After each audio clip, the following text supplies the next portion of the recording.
Austatud kolleegid, jätkame kõneluse retoorikast ja täna on meil selle semestri viimane kohtumine. Täna ma tahan tulla algusesse ja panna meie vestluse natuke laiemasse konteksti. Mis asi on metaretoorika? Retoorika käsitleb seda, kuidas mingisugune verbaalne tekst on üles ehitatud, mille jaoks ta on üles ehitatud, kuidas ta mõjub ja nii edasi. Metaretoorika tegeleb sellega, et kuidas võib konstrueerida erinevaid retoorikaid. Kuid tihtipeale metaretoorikat kasutatakse ka mitte päris täpses tähenduses ja teda tihti öeldakse neoretoorikaga. Tuletame meelde sellest, millest me rääkisime alguses. Need on retoorika osad. Enne kui sa hakkad rääkima, sa pead leiutama mingisugust teema, millest ma tahan rääkida. Tihtipeale see teema on ette antud. Näiteks kui tegemist on kohtukõnega, siis sõltuvalt sellest, kas teema on see, et kuritegu on sooritatud. Ja? Aga siis ma pean ka valima, või see võib olla ka ette antud, mis osas ma olen. Kas ma olen süüdistaja, kas ma olen kaitsja või ma olen kohtunik. Ja niisiis on teema. Noormees tappis isa ära. Ja siis ma pean seda teemat kuidagi jaotama osadeks. No näiteks, kui ma olen süüdistaja, siis ma alustaks sellest, kui suurepärane mees oli tema isa. Esimene osa. Siis teine on see, et kui hea isa ta oli. Kolmas, kõik, mis ta selle poisile on teinud. Ja siis, kuidas see poiss läks valele teele. Ja siis, kui salakavalalt ja alatult tappis ta oma suurepärase isa. Ja? Kui ma olen nii, siin nagu asjad lähevad aina dramaatilisemaks. Kui ma olen näiteks kaitses, siis ma järjestan teistmoodi. Tappis isa ja. Siin nagu, aga miks ta seda tegi? See nii nimetatud hea isa tegelikult oli despoot ja ei arvestanud üldse oma poja tunnetega. Ja? Poeg oli tänulik poeg, tegi kõik, mida isa käskis. Aga vot siis, kui ta armus ja isa keelas tal selle tüdrukuga kohtuma, siis poisi tuju läks halvaks. Ja kui ta isegi keelas temaga kohtumist, siis poisi ei kannatanud välja, ta tahtis kodunt ära joosta, tahtis ennast ära tappa, aga vot sellist meeleheid hoos tappis kogemata oma isa ära. Ja nüüd, aga ma saan aru, et isa tappine ei ole hea asi, aga mõelge sellele vaesele noormehele, kas nüüd selle ühe raevu hoo pärast me peame terve tema elu ära rikkuma. Ja, nii, okei. See on siis järjestus. Üldiselt siin järjestus on 3 põhimeetodid. Tihti need nimetatakse gradatsiooniks. Et niimoodi me alustame väiksemast ja kui jõuame lõpus kulminatsioonile, või vastupidi, see on nagu süüdistaja kõne, või vastupidi, alustame kõige räigemast ja tappis ära ja siis teeme seda maksimaalselt nõrgaks seda asja. Või siis nagu mitte kohtukõnes, aga tavaliselt ilukirjanduslikult teoses on niimoodi, et mingisugune sissejuhatus, siis tegevus areneb, siis saavutab kulminatsiooni ja siis pärast langeb, on siis kokkuvõte midagi sellist. Ülesse ja alla. Niimoodi järjestasime ära. Siis on vaja meil sõnastada. Ja kuidas me seda teeme? Ja siin olid nagu, teate, nagu me rääkisime retoorikas erinevad koolkonnad.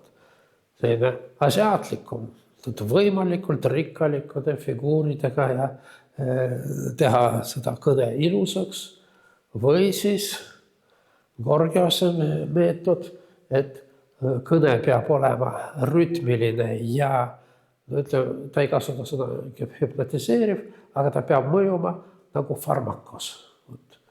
Võtate mingisuguse farmaatsia, inglise keeles väga hea, see drug, võtate see sisse, kas see on rohi või narkootikum ja see muudab teie seisundi. Ja vot niimoodi on ka kõne. Nii, või vastupidi selline, ütleme, Caesarlik või kikeralik stiil. Hästi kuiv, hästi loogiline, hästi mõjub mitte niivõrd emotsioonidele, aga mõistusele. Nii. Ja siis me troopide ja figuuride suhtes oleme väga valivad ja püüame neid mitte kuritarvitada. Kõik see on tehtud, aga tegemist on suulise kõnega, me peame seda meelde jätma.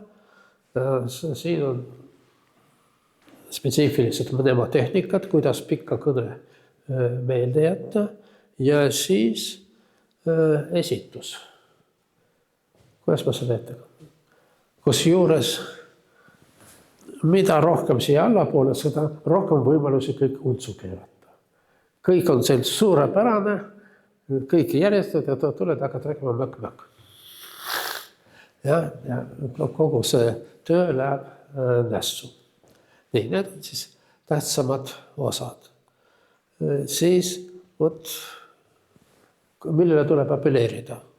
Kas mõistusele, emotsioonidele või lähtudes selline isikupärane lähenemine. Ma olen poliitik, tulen põllumeeste kogu, olen ka maal elanud, olen lihtne inimene, sõnnik varvaste vahel ja nii edasi. Ja et ma olen hästi teile lähedane. Või vastupidi. Jah, ma väga austan teie tööd. Ilma selleta meie linna inimesed sureksime nälga. Ma olen õudselt tänulik, aga ma tahan teid natuke juhendada nendesse valdkondesse, mis võib-olla on tädimaalile kauged. Mitte sellepärast, et tädimaali on rumal. Ei, jumal soitiku. Aga sellepärast, et need on elukauged, aga elukauged sfäärid võivad väga rikkuda lihtsa inimese elu. Ma ei ole lihtne inimene, ma ei hakka teesklema, aga ma olen lihtsa inimese ees. Ja, siis ütleme, variandid. Tavaliselt Ameerika ülikoolides professor tuleb, ütleme, t-shirtis ja auditooriumiga räägib niimoodi. Ja, et ta ei ole kõrgem, ma olen teie tasemel. See ei ole mingi lektsio, ma ei õpeta, me teiega siin vestleme. Ja. Või siis vastu ma ei hakka laua peale ronima, aga teine variant on ülevalt alla. Ütleme, Lenin soomusautol, Jeltsin tangi otsas. Või nagu ütles Saksa viimane keiser, minu mõõg ja minu rahvas. Jah, vot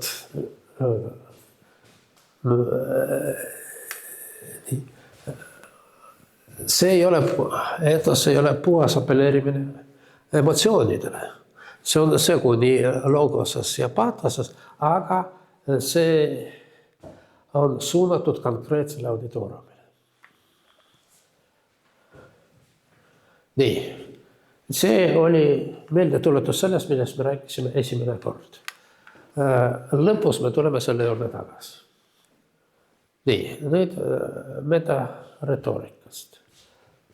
Möödunud kord me rääkisime Umberto, me rääkisime Synekdohist ja sellest, kuidas Umberto Eco püüdis kõik troopid tuletada Synekdohist. Synekdoh on tema jaoks nagu troopide troop ja ta vaatab, kuidas kogu retoorikat võib üles ehitada ühe figuuri alusel. No, ma ei hakka kordama seda, me rääkisime möödunud kord, aga ma lubasin täna rääkida sellest, et kuidas mina teen seda metaretoorikat lähtudes võrdlusest. Aga see on liiga pikk teema ja võib-olla sellest räägime järgmine semester. Aga jah, võib kogu retoorika esitada mitte Synekdohi, aga võrdluse baasil ja see on minu meelest palju loomulikum. No näiteks Synekdohi alusel meil on väga raske analüüsida riimi. Aga võrdluse on see kerge ja loomulik. Nii, mul on paar artiklit, tavaliselt seal kas nimi on retoorikaline poeetika inglise keeles või teises artiklis, mis on sisuliselt sarnane, on modelleerivast poeetikast. Jutt on just sellest, kuidas võrdluse alal abil võib modelleerida suure osa nii poeetikat kui retoorikat. Kui natuke edvistada, siis ma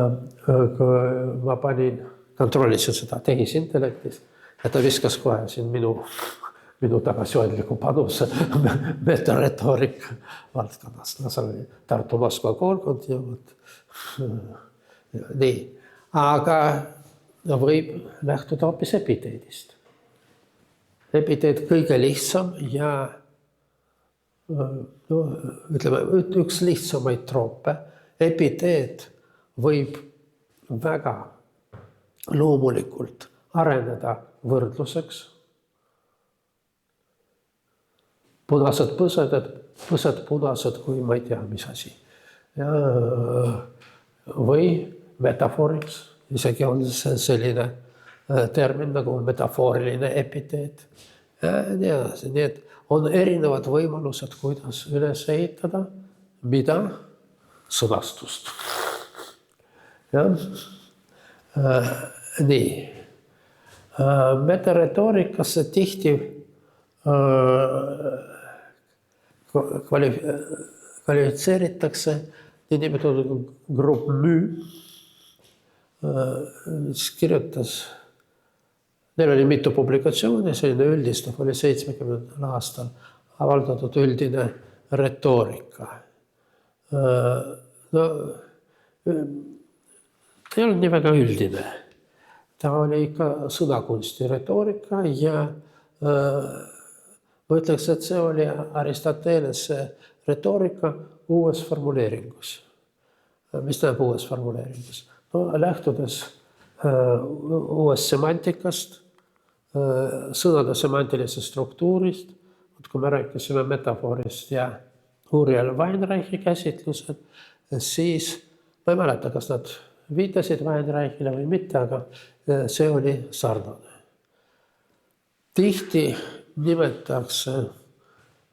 liigitakse metaretoorika valdkondaga Kenneth Burke'i motiivide retoorika. Kenneth Burke kummaline ma ei saa isegi öelda, kes ta oli, kas oli filosoof või ütleme, elufilosoof. Kuidas elada ja kuidas analüüsida elu. Tal oli enne veel seda motiivide grammatika. Ma ei teadnud Böökist peaaegu mitte midagi, ainult nime kuulsin, enne kui paar aastat tagasi, juba 10 aastat tagasi, meil semiootikasse ei tulnud üks Ameerika doktorant, kes muuseas ta analüüsis nimelt Bööki ja siis ma pidin ka sellega tutvuma. Siin on, mida teeb? No ma ütleks niimoodi, et väga lähtudes elule kaine mõistuse, talupojamõistuse. Et elu on teater. Ma ei tea, kas see on päris talupojamõistus, aga Guy Debord 50 aastal kirjutas lühikese raamatu Näitemängu ühiskond. Aga tema jaoks see näitemängu ühiskond ei ole igasugune ühiskond, aga see kapitalistlik ühiskond, mida tuleb lammutada. Inimene ei ela, aga näitleb. Aga siin ei ole mingisugust sellist poliitilist programmis, lihtsalt kuidas aru saada, mida tehakse. Tegu. Siis tegu, mis ta teeb? Ta ei sõnasta, ei järjesta, aga paneb stseeni. Ütleme, tehisintellekt tihti teeb samamoodi. Aga siis ta nimetab seda mitte stseenis, aga freemiks. Millises kontekstis see toimus? Näiteks mulle palun kalasuppi ja pits viina. Kus kohal see on? Takso järjekorras või restoranis? Täiesti erinevad või loengus. See täiesti mõttetu fraas ühes olukorras on täiesti mõttekas teises. Nüüd siis me lähtume siis sellest, mis juhtus, aga mingisugust stseeni kontekstis.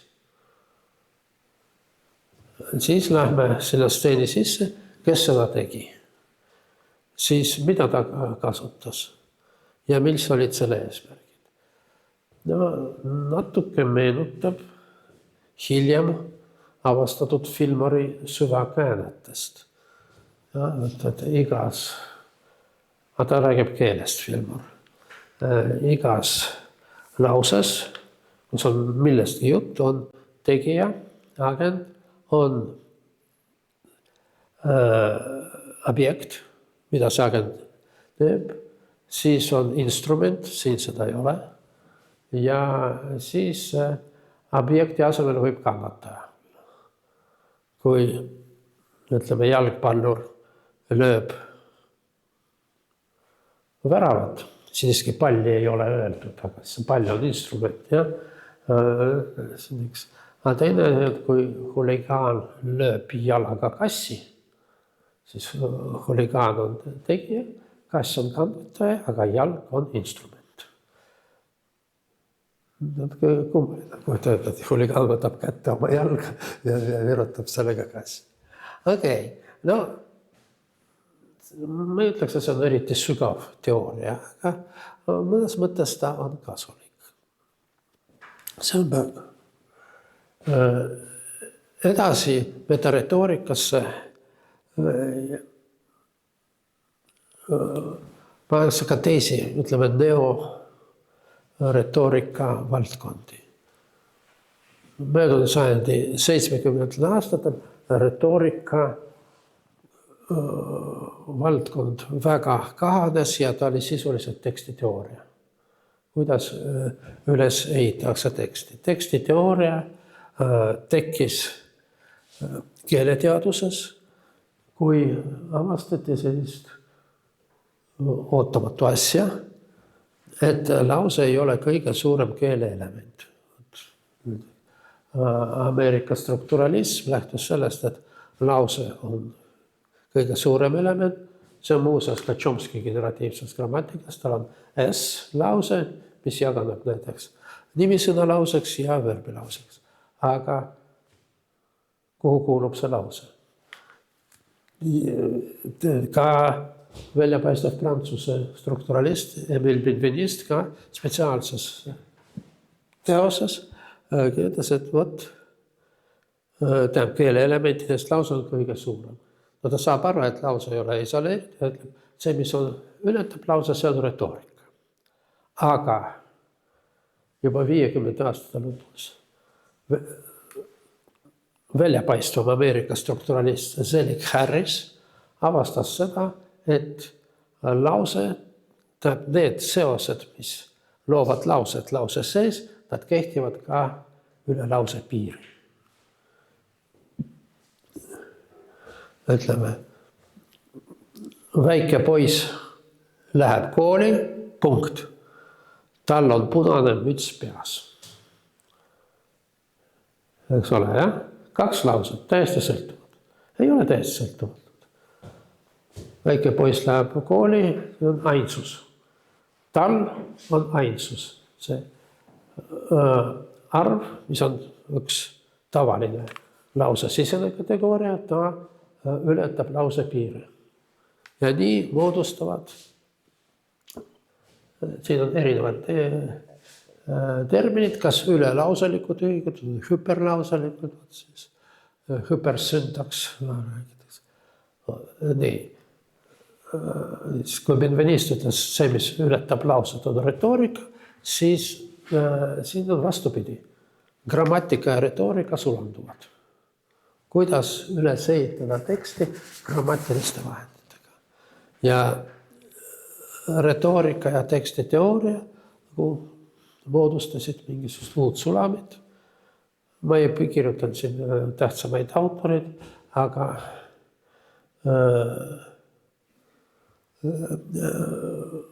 sakslane, Ungari päritolu Janos Pötöfi oli üks ja Toyn van Dijk, hollandlane, hiljem Van Dijk sai kuulsaks mitte tekstiteooria, minu meelest see on paremta raamat, aga ideoloogia uurijana ja kapitalismi kriitikuna.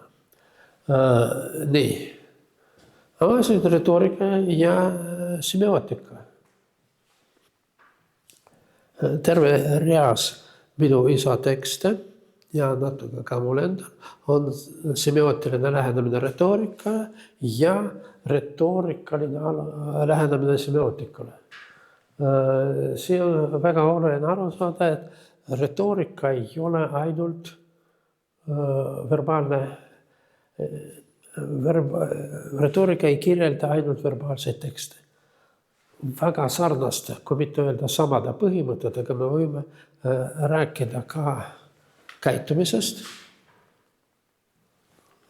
nagu siin Böök visuaalsest retoorikast ja muusikalisest retoorikast. Siis 2 viimatust retoorikat on need on minu nimetused. Aastaid tagasi Eesti Humanitaarinstituudis ma lugesin terve tsükle retoorikast. Mul oli esimene semester, esimene retoorika. See on klassikaline retoorika, Aristoteles, Cicero ja kaasa arvatud renessansi. Teine retoorika oli tekstiteooria. 3. retoorika oli metafooride ja teadvuse retoorika. Ja siis 4. retoorika oli retoorika kui kõnetegu. Kõneakt, mis väga sarnaneb selle klassikalise retoorika. Tuleks tagasi selle, mis on mul mis oli veel tähtis. Kuidas sõna saab teoks? Kuidas sõna abil võime muuta olukorda? Ja, kuidas sõna saab teoks? See on John Austini raamat, mida me avaldasime ka eestikeelses tõlkes. Ma kirjutasin sinna järelsõna. Vot, kuidas tegutseda sõnade abil. No, olen vist ka selles kursuses rääkinud, igaks juhuks tuletan meelde, et igal ütlusel on mingid eesmärgid. Sulgudes välja arvatud neid ütlused, millel ei ole eesmärk. Jah, näiteks kui ma seal sonin. Aga kui ma ütlen kellegile midagi, ma midagi pean silmas. No üldiselt kõneakti teooria ei käsitle sellist asja, kui ma lihtsalt elan ennast välja. Aga no, näiteks ma võin informeerida. See on see põhiline eesmärk, assertiivne. Ma võin anda käsku. Siin assertiivses eesmärgis, mida ma teen, on olemas mingisugune olukord maailmas, millest mis kajastub minu ütluses ja mina informeerin teid sellest olukorrast maailmas. Siis ma annan käsku, see on teine eesmärk, direktiivne, selleks, et teie kuuleja muudaks olukorda maailmas. Kolmas on see, et ma ise võtan endale kohustust muuta olukorda maailmas. Komissiivne, ma luban, et ma teen seda ja seda. Ja neljas kõige huvitavam on deklaratiivne. Deklaratiivne ongi selline ütlus, mis ise muudab oma olukorda maailmas. Ta ei palu, ei luba, ei informeeri, aga muudab. Näiteks lapsele nime panemine. Enne lapsele ei olnud nime, ma panen sulle sellise nime ja nüüd tal on selline nime. Ja siin on väga oluline, nagu kirjutab Austin, et mul on selline õigus. Ma ei saa sadamas nähes laeva öelda, et ma panen sellele laevale nime seltsimees Joosef Stalin. Ja, ma võin seda öelda, aga see ei ole deklaratiivne ütlus. Siin võib muidugi vahelda, võib-olla Searle'i puhul see on deklaratiivne ütlus, aga kukkus läbi. Ja, et, no vot. Nii, ja siis viimane on ekspressiivne, ma väljendan oma suhtumit sellesse, et olukord maailmas on selline. Niisiis, ma panin need asjad retoorika konteksti ja analüüsin konkreetseid retoorika olukordi. Näiteks üsna populaarsune oli demagoogia käsitlus. Siin demagoogia käsitlusega on selline oht, et minu eesmärk oli paljastada demagoogia võtted. Aga ma kartsin, et mõni võtab seal mingid õppust, et kuidas saab edukalt demagoogitseda. No, kuna minu näited olid põhiliselt ilukirjanduses, kõige parem näite oli Shakespeare'ist, siis ma arvan, et võib-olla. Ja siis viimane, 5. retoorika, võimatu kommunikatsioon. Et vaikus.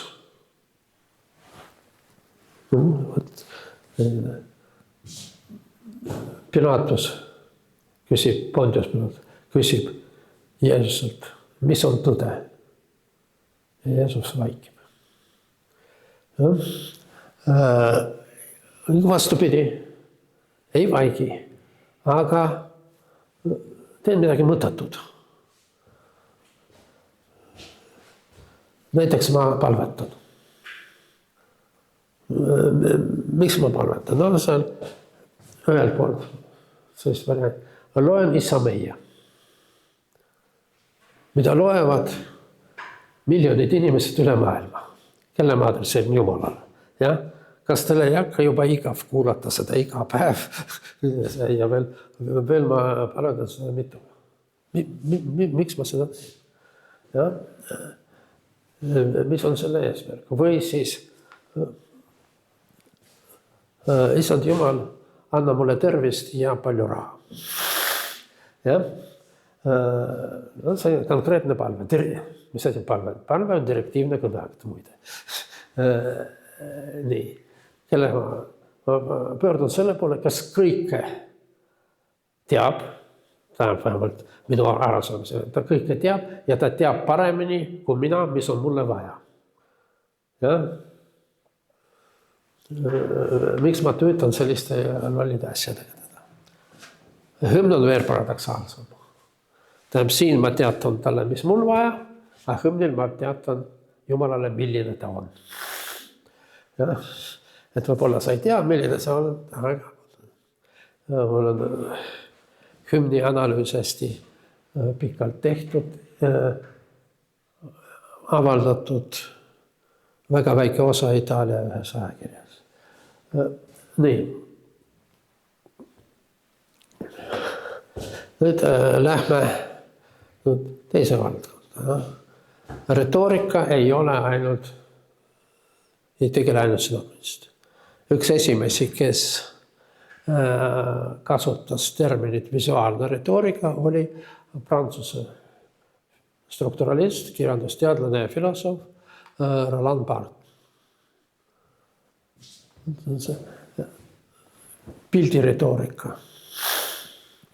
Ta üldiselt Barthes oli kirjandusteadlane, aga ta pööras palju tähelepanu visuaalsele, eriti fotole. Aga näiteks tema terve raamat on moele pühendatud. Sest kummaline raamat, ta lubab analüüsida moodi, ja tegelikult analüüsib moe ajakirja. Ikka aluseks on verbaalne tekst. Aga siin selles pildiretoorikas ta analüüsib seda plakatit.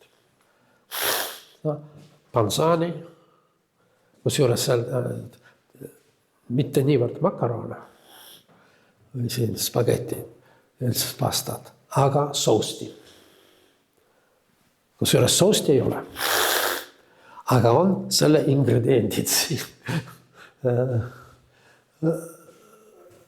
Nii, et mida kirjutab Barthes? Esiteks, see on oluline, et see kott on juba pool lahti, see tähendab inimene tuli kas poest või turust, need on värsked asjad.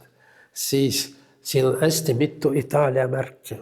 No, mina ütleks, et Itaalia märgid on väga lihtsalt, see tuleb lugeda, mis seal kirjutatud on, aga tema ei vaata seda nii lihtsalt, ta analüüsib läbi värve ja nii edasi. Niisiis, see on värske, see on itaaliapärane, see on maitsev. Ja see on kõik selles plakatis. Seda ei ole öeldud verbaalselt, aga seda me verbaalselt endale niimoodi me seda loeme. Ja see on väga oluline, et me seda visuaalset pilti me loeme kui teksti. Tekstil on sõnum. See pilt on halb. Teine variant, see grupp ütleb, et kui te autoreklaamil kasutada gepardi, siis gepard on sõnum, et see auto on nii elegantne ja kiire.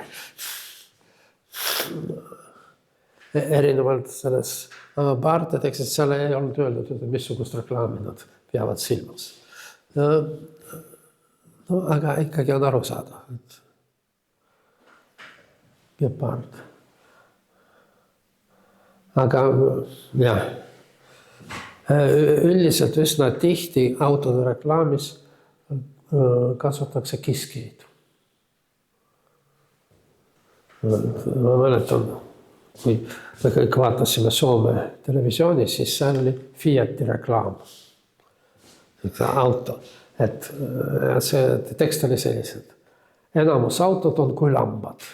Nagu üks ja teine. Aga see on midagi teine. Fiat ja siis 4, see on kiskja sugu. No, ma ütlesin, et see Fiat on rohkem kiskja kui mingi Opel, aga see mõjus.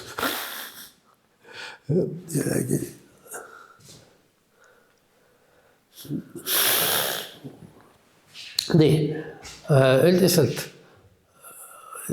need teosed, kus räägitakse visuaalsest reklaamist, on vähemalt kõik, mis mulle, nad räägivad, ütleme, väga lihtsatest asjadest, plakatitest, reklaamidest ja nii edasi. Aga terve see semester Tallinnas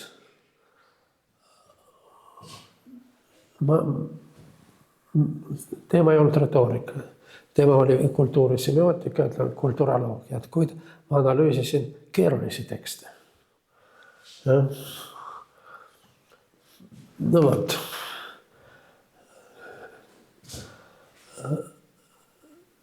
Siin on mul 2 pilti. Üks on filmist Suur Gatsby, aga teine on selle raamatu esimese trüki kaas. See raamat ilmus 25. aastal, telliti ka tundmatult, peaaegu tundmatult Hispaania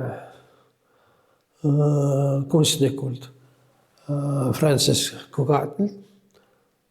Hispaania kunstnik elas Kuubas ja siis tuli Hollywoodi ja oli selline nagu Hollywoodis kunstnik, mitte midagi huvitavat. Aga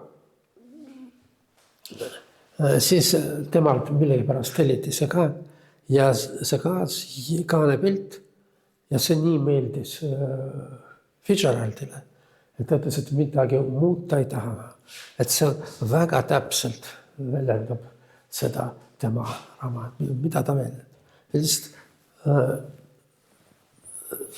Francis Cugat ei pannud sellele nime, aga kõik hakkasid seda nimetama taevalikud silmad. Mis siin on? All on see Long Island, see peenelu, rikkalik elu, šampanja, pidutsused, džass, see on džassi ajastu. Ja? Aga siin mingisugused taevast on sinisel taustal, naise pilk ja siin on pisar. Naisel pole silmi, naisel pole nina. Ja see on see. Miks see resoneeras nii Fitzgeraldi ettekujutus? Sest siin on see nagu tähtsam sõnum välja öeldud. Esiteks, nagu 2 maailma. Üks on, ütleme, taevalik ja teine on maine. Siin on kõik ilus ja tegelikult tühi. See maailm on täis kõike, aga ta on täiesti tühi. Ja teiselt poolt siin on nagu tühjuses. Romaanis endas mingisugust taevalikku silmi ei ole. Seal on midagi hoopis vastupidist, nagu te mäletad. See pilt.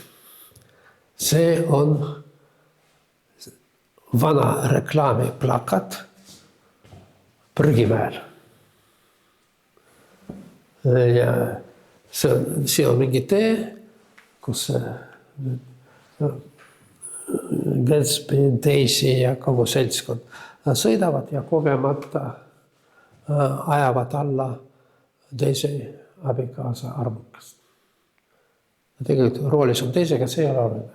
Aga seal mitu korda nad sõidavad seda teed ja seal on doktor Eklenbergi reklaam.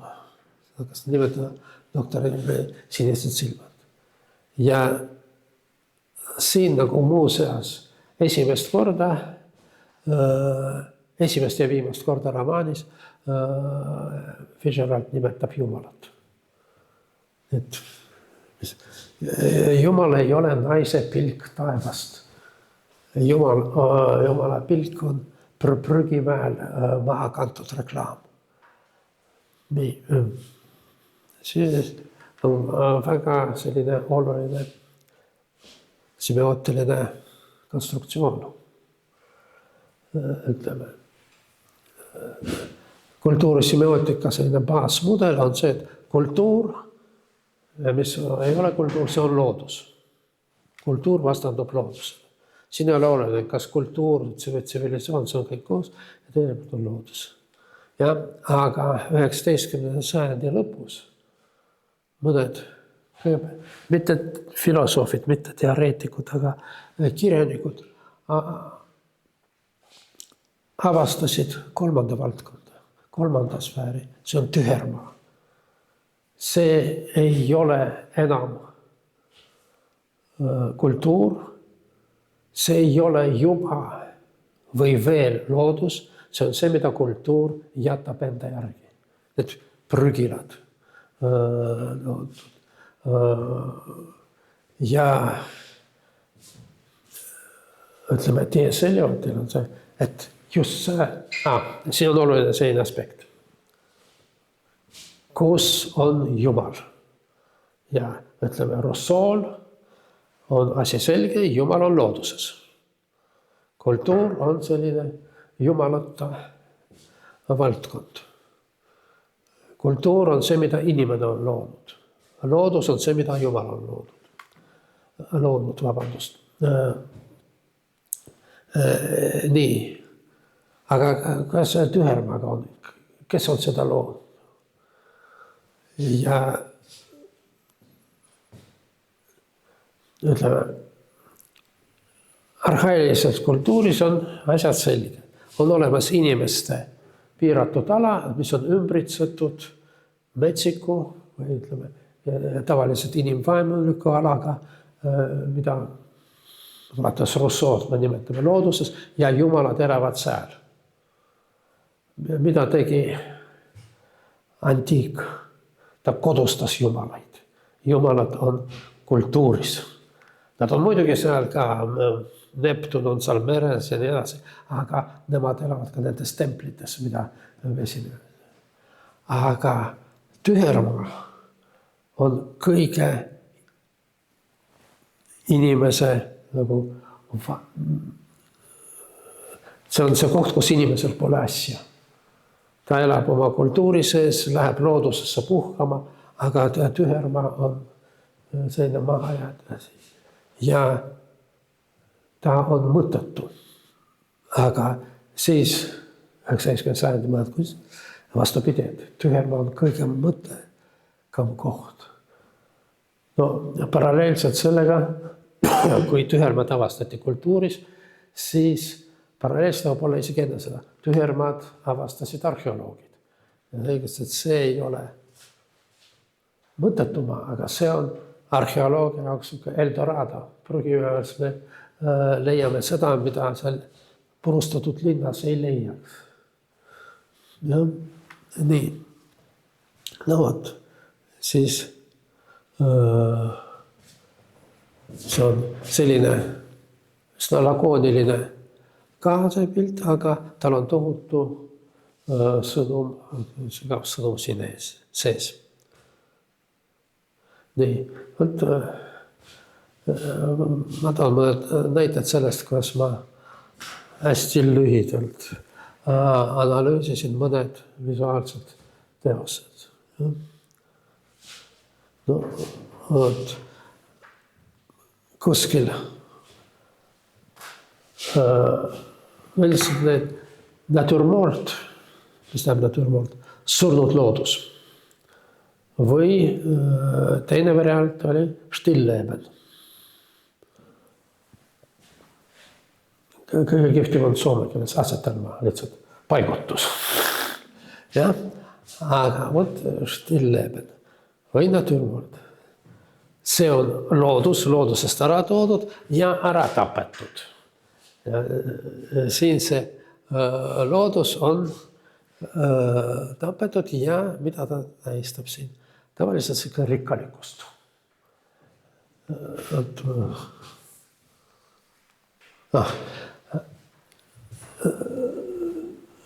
Caravaggio see on selline revolutsiooniline naturmord. Ta lähtus sellistest fruktide, kui ütles, nagu oli näiteks tolleks ajaks avastatud Pompei seinamaalikul. Lihtsalt siin.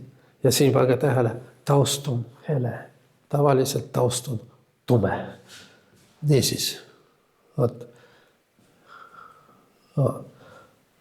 see on köögistseen. Mis on selle naturmordi eesmärk? Näidata rikkalikust, mitmekesest. No see on kõik. Fruktid, linnud, liha. Vot kala ma ei näe. Ja? Isegi millegi pärast siin surnud orav. Vabandadki. Nii. Ja? Aga mis siia puutub Marta ja Maarja?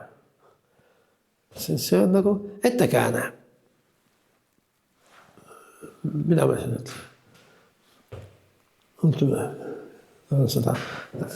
Seal tagaplaanil on Jeesus ja ma käin siin kõik värviline, seal on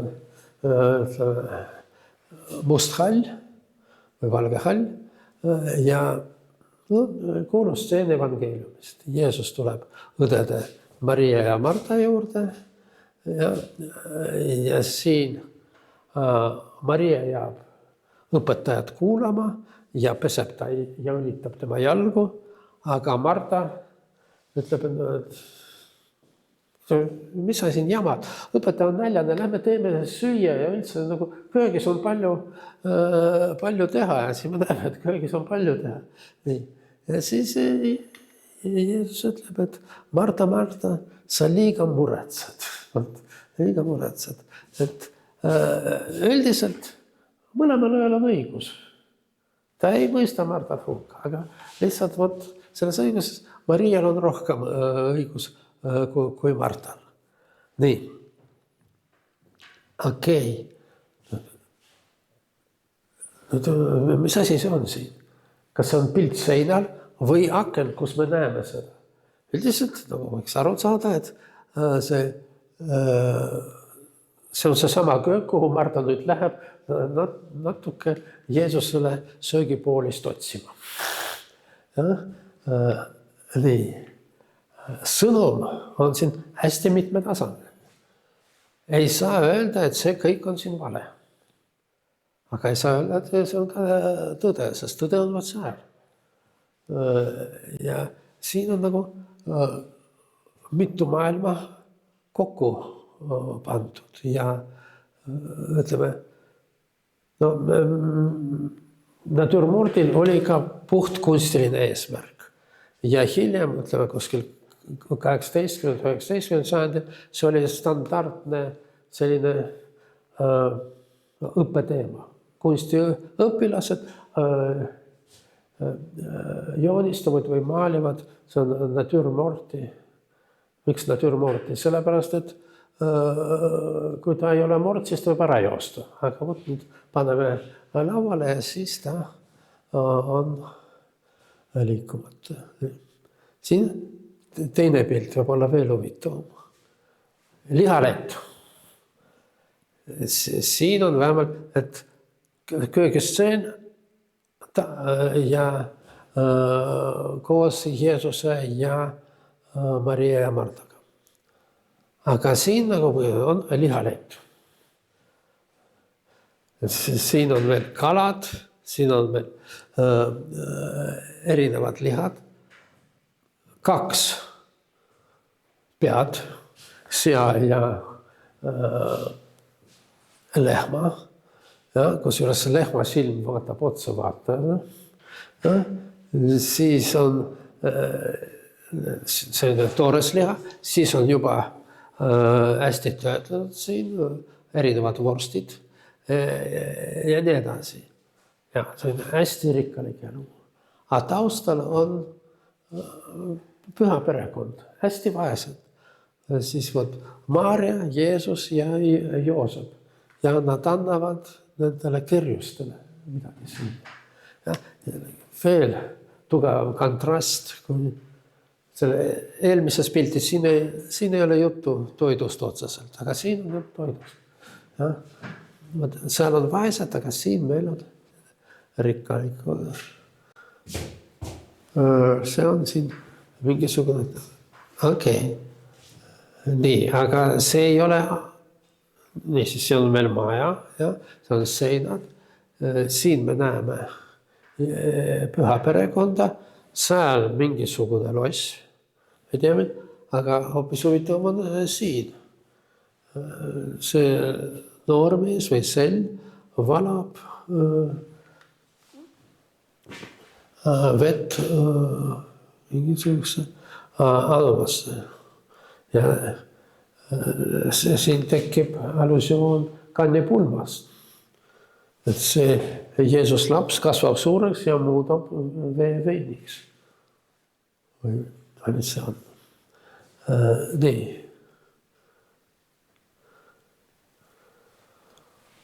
See klassikaline natürmort. Meil on siin nagu loomakorjuseid. Me ei näe, ma ei tea, kas see kilpkond on üldse kilpkond või selle mingisugune skulptuur, nagu ütles. Aga igal juhul sellist verd me siin ei näe. Siin on leib, siin on mingisugused toidud, õli, vein ja millegipärast väga tihti on muusikariistad. Mis see muusikariistad siia muutuvad natürmorti. Aga neil on üsna kindel semantika. Nimelt arslonga. See on siis siin vaikne elu, surnud elu, aga kunst on longa, pikk. Aga kõik teavad selle ütlusega teise poole, et arslonga vita brevisest. Nii et see muusikariistad tuletavad meelde elu lühidusele. Me nautime veini, aga elu on lühike. Seda sama, nagu muusikariistad, seda sama eesmärgi paljudel natürmordil on pealuu.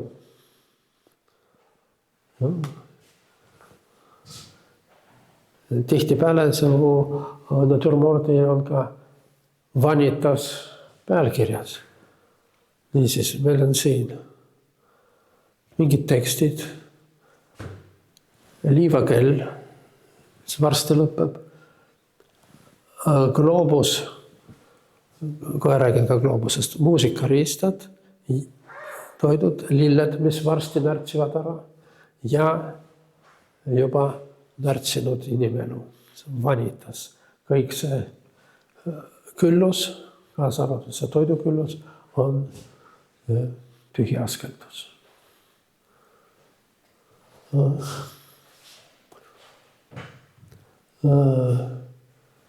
See on siis 17. sajandi lõpp, nii-öelda natürmordi kuldajastu, aga see on juba väga modernne. Siis ei öelnud natürmord lihtsalt viimased viinamarjad.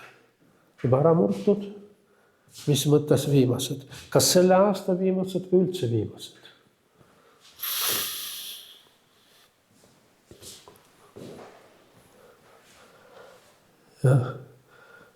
Jällegi vanitas. Siin nagu toitu enam ei ole. See veiniklaas on ümber lükatud ja vein välja.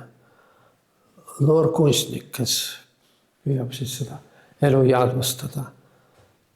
Aga see kõik lõpeb. Noor kunstnik saab vanaks ja sureb ära. Osa seal muusikariistad ka.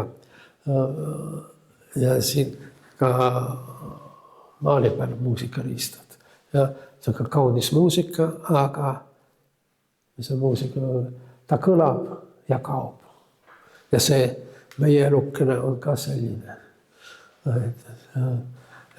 Ars longa ei päästa selle eest, et vitam brevis.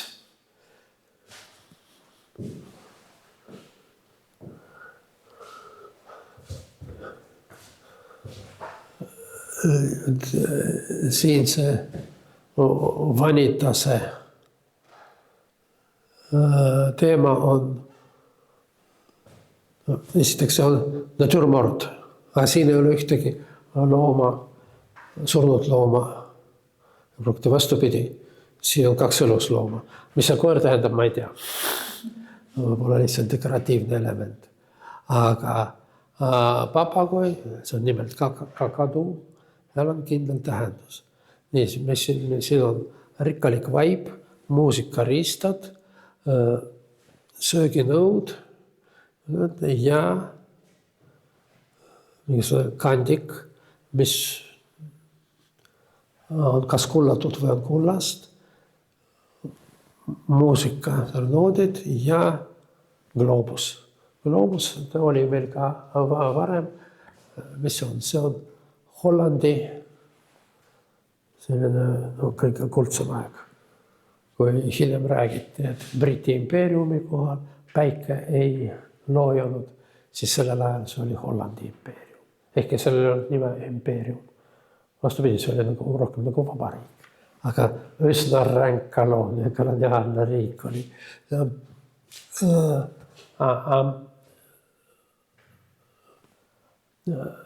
Ameerikast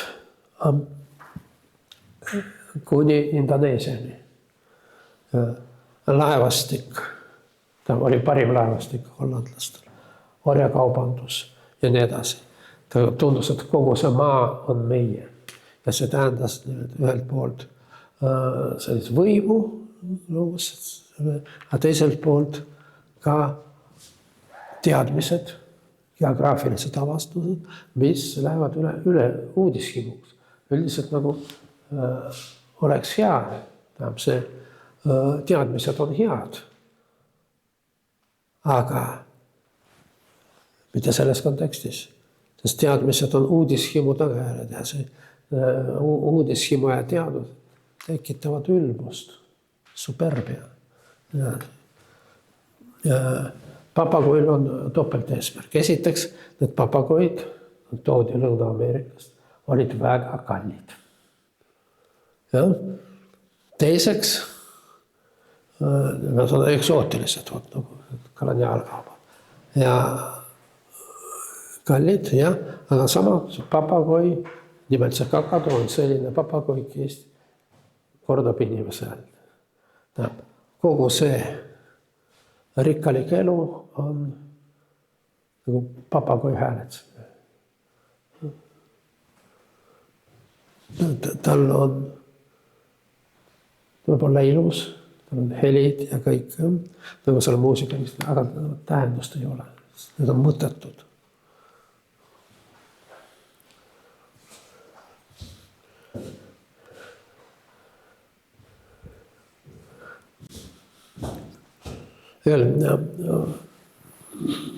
Aega on vähe, lihtsalt ma tahtsin öelda, et see 2 erinevat retoorikat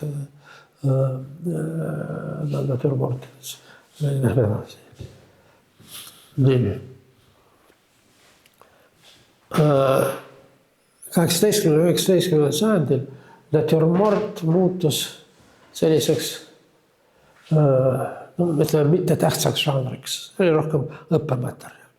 Aga siis on modernistid taasavastasid.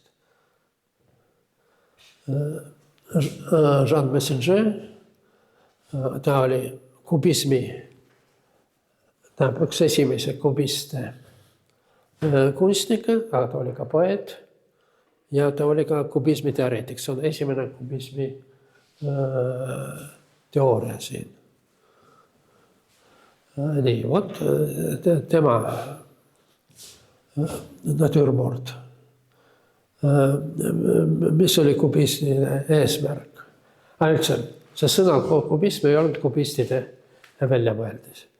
See oli vist Paul Cézanne, kes vaatas kubistide loomingut. tundub, et see on nagu kuubikutest üles ehitatud. See neile meeldis ja nimelt kuubikutest. Eesmärk oli näidata objekti erinevatest küljetest. No siin on see veel üsna tagasihoidlik. Ma tahtsin näidata, et kubismil olid eelkäijad. See on nimelt nii.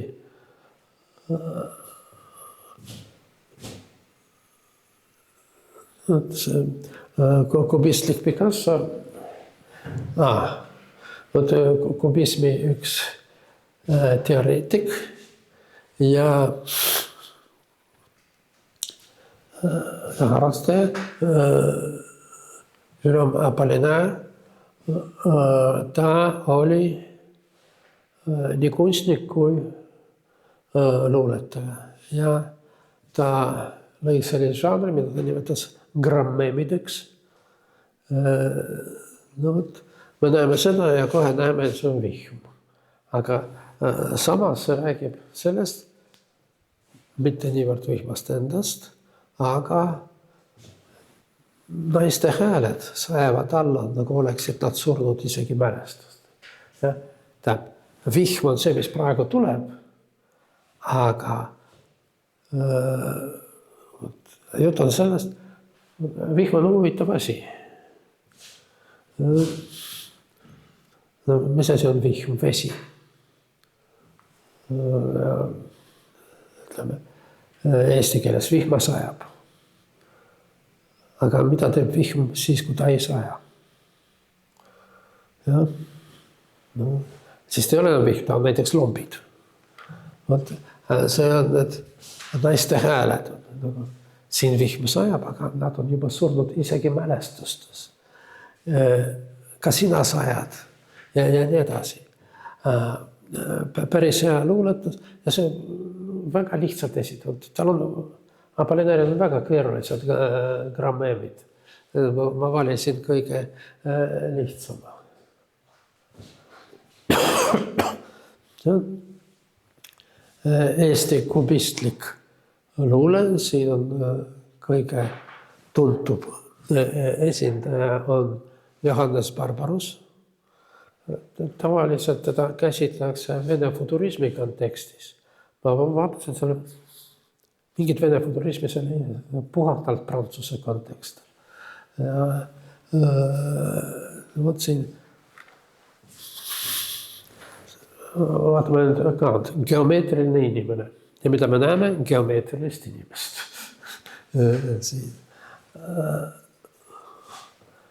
See on geomeetriline inimene, aga siin inimene on kuidagi multiplitseeritud.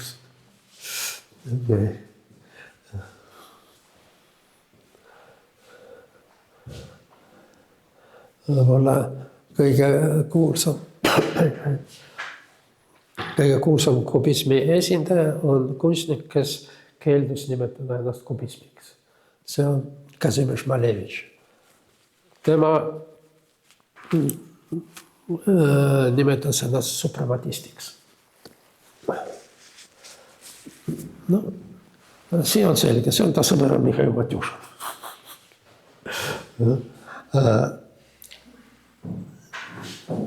Kusjuures me näeme, see on mingi Matjušin elane. Kes oli Matjušin? Matjušin oli üks kõige huvitavamaid Vene avangardiste. Tema teosed on vähe säilinud ja neid on absoluutselt, me ei taju neid. Mida ta tegi? Ta käsitles värve optiliselt ja jaotas värvi formantideks. Ja see, mida ta siis maalis, ei olnud värvid. Need olid formandid, mis pidid kokku sulama vaataja silmis. Mina ei oska seda teha. Aga ta oli ka muusik, mida tegi helidega, jaotas formantideks ja siis esitatud. Terve ooperi on niimoodi kirjutatud. Ja ka sõnad on niimoodi, et nagu ristinimene ei saa aru, mis seal on, nad peavad kuidagi kokku saama. Aga ta oli, no ütleme, väga sügav mõtleja. Nii, aga muuseas, muusika jaotame formantideks ja hakkame formantidega. See on praegu üks muusikasuund. Ma ei tea, kas nad teavad midagi Matjušinist. No, igatahes Matjušin on siin ise jaotunud formantideks ja niimoodi esitavad. Mulle väga meeldib see noateritaja. Ma ei tea, kuidas eesti keelt, noateritaja on vale sõna. Noateritaja on selline asi, millega ma teritama tegan. Aga siin on inimene, kes teritab nuge. Siin me näeme, et see siin käib ringi ja tema käib. Aga kuidas inimene käijaga? Ja noaga. Nuga on ka jaotud formantideks. Ja üldiselt, kui hästi tähelepanelikult vaadata, siis me näeme ka inimest.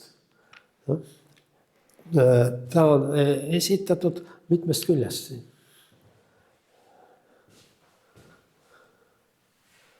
Nii. Natuke muusikalisest retoorikast. Muusikaline retoorika tekkis baroki ajal.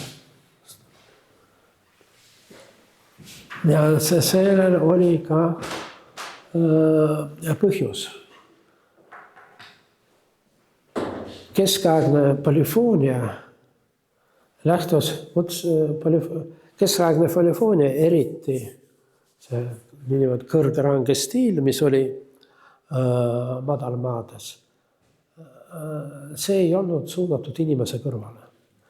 Seal kuskil, kui on 40 või isegi rohkem hääli korraga, siis inimene ei kuule seda teksti ega ei saa aru ka muusikast. Aga see ei olegi inimesele see muusika. See on sellele, kes suudab eristada ükskõik kui palju hääli. Ja? Nii, aga siis renessansi ajal see pill läks peaaegu lõhki ja tekkis ühehäälne muusika. Aga barokk, eriti Bach, ta ühendab need kahte.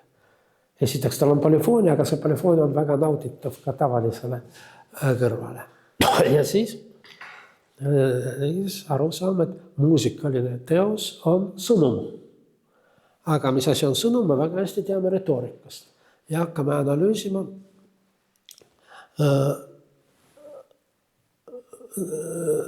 nagu retoorika. Vot, anabaasis, kuskil mul on siin pilt. Ja? Vot anabaasis, me näeme, mis on anabaasis. Katabaasis läheb alla. Tirada üles alla. Need on tsirkulaatsia ja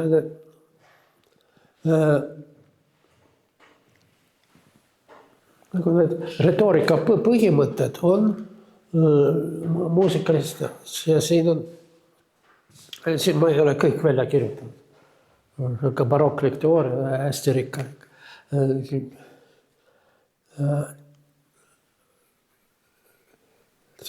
Kogu see teos peab olema retooriline ja väga loogiline, aga loogika seisukohalt on väga hea, kui ta äkki rikub loogikat ja ootamatu lõpp. Ja siis kõnestruktuur, nagu enda faktid, siis sissejuhatus, siis see erinevad ülesehitused, ütleme nagu sõnade vormis. Kõigepealt siis sissejuhatus, siis põhiteema esitus, siis kõrvalteema esitus, siis need töötletakse ja lõpuks siis finaalis nad esitakse koos, nad sulevad kokku. Retoorikaline asi. Sellega ma lõpetan.